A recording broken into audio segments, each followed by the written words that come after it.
Қайырлы күн баршаңызға. Бүгін сіздермен өте дәмді тефтели рецептімен бөлісетін боламын. Үйде міндетті түрде жасап көріңіздер. Әсіресе балаларға қатты ұнайды. Жасалу жолы өте оңай. Ең алдымен бізге керек заттар: 500 грамм фарш, 400 грамм пияз, 150 грамм күріш, тұз және қара бұрыш керек. Күрішті міндетті түрде жуып аламыз және пиязды майдалап тураймыз.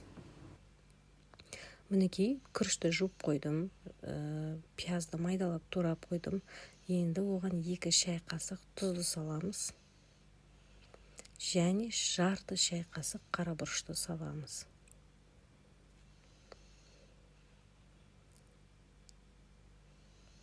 Роллтың дәмдеуішінен 1 шай қасық қосамыз.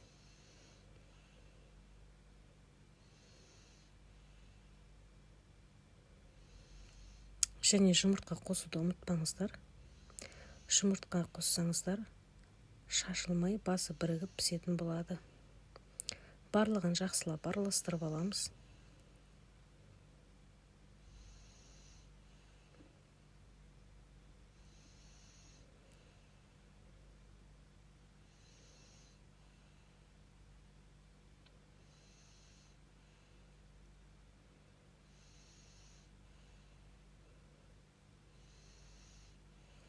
Шамалап алақанымызға салып, дөңгелек етіп, басы біріккенше домалақтаймыз.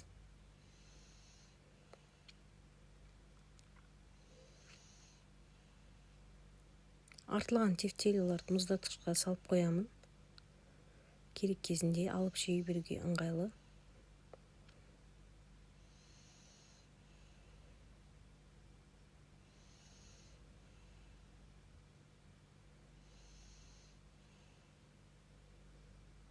Мінекей, менде осынша тефтели шықты.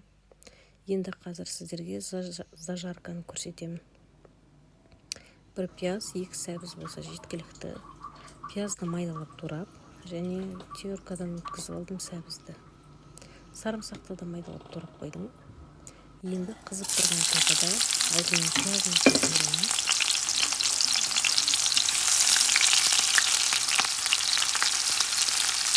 Одан кейін оған сәбізді қосамыз.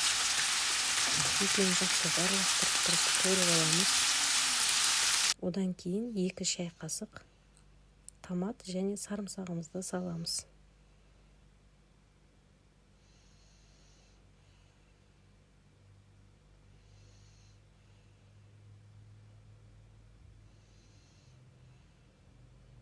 Тұз салуды ұмытпаңыздар. Жарты шай қасық және 300 граммдай су құйыңыздар. Суымыз қайнағаннан кейін оған тефтелиларды біртіндеп салып шығамыз. 20 минут қайнатамыз, астын жай қойып.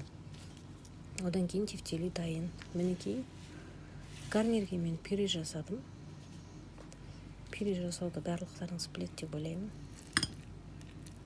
Тефтелиміз өте дәмді болып шықты. Үйде міндетті түрде жасап көріңіздер. Сіздермен бірге болған меруерт. Каналыма тіркелуді ұмытпаңыздар. Ас болсын барлықтарыңызға. Сау болыңыздар.